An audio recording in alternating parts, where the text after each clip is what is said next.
What are the best weapons to use after the mod update? Watch until the end to find out which weapons are the best. But before we find out what are the best weapons, we need to understand what are mods. Mods are breakable shields that you can buy for in-game currency. They even have their own currency. There's basic parts and elite parts. There's also different categories of mods. Slot A is for the blockade or the perimeter mod. Slot B is for the canopy mod, Slot C is for the hardened hull mod, and Slot D is for the galvanic hull mod. The blockade mod absorbs damage from the front, the perimeter mod absorbs damage from all directions, but it has a lot less health than the blockade mod. The canopy mod is like an umbrella and it blocks shots from the top, for example from helix racks or javelin racks. The hardened hull mod just adds health to your mech. The galvanic hull mod absorbs damage from the back, and the blockade and perimeter mod are pretty special because they have two versions. One version is just a single layered mod, and another is multi-layered. An upside for the multi-layered is that it is very useful against sniper weapons like railguns and EM rifles, which makes them almost useless.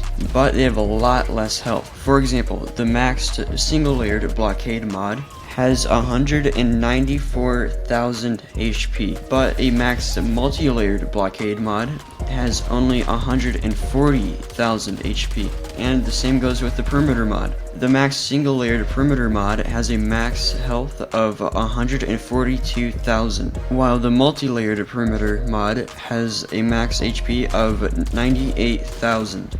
There are also different rarities of these mods. There are the legendaries and the epics. Well, now that we know what mods are, we can talk about what the top 5 weapons are after the mod update.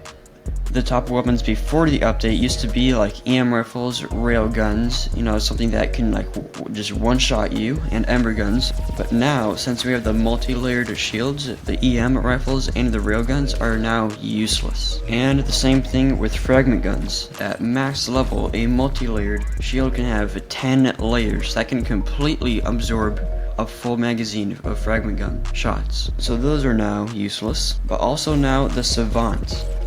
The Savant isn't very good because you only have one mag, or what other people would call salvos, and only one of those salvos, or using both of those salvos. And also the arc torrents aren't as good because they don't have a very large mag capacity, and you can just run out of ammo or energy very quickly. Ember guns are still a good option. They're not as good because of the multi-layered shields, but they're still a good option. But the Revoker is now the new meta for close quarters because they have no reload time, counts as 2 shots when you fire them, and they do a lot of damage.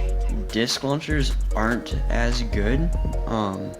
They can still be pretty good with a single layered shield, but also missile racks. Missile racks are a lot worse because of the multi-layered shields. But 2 weapons that really got a buff are the miniguns and the chain guns, because they have a very high fire rate, so they can shred through those multi-layered shields, and they do a whole lot of damage. You can do over 1 million damage with one minigun 16, but also the nades are a little bit better.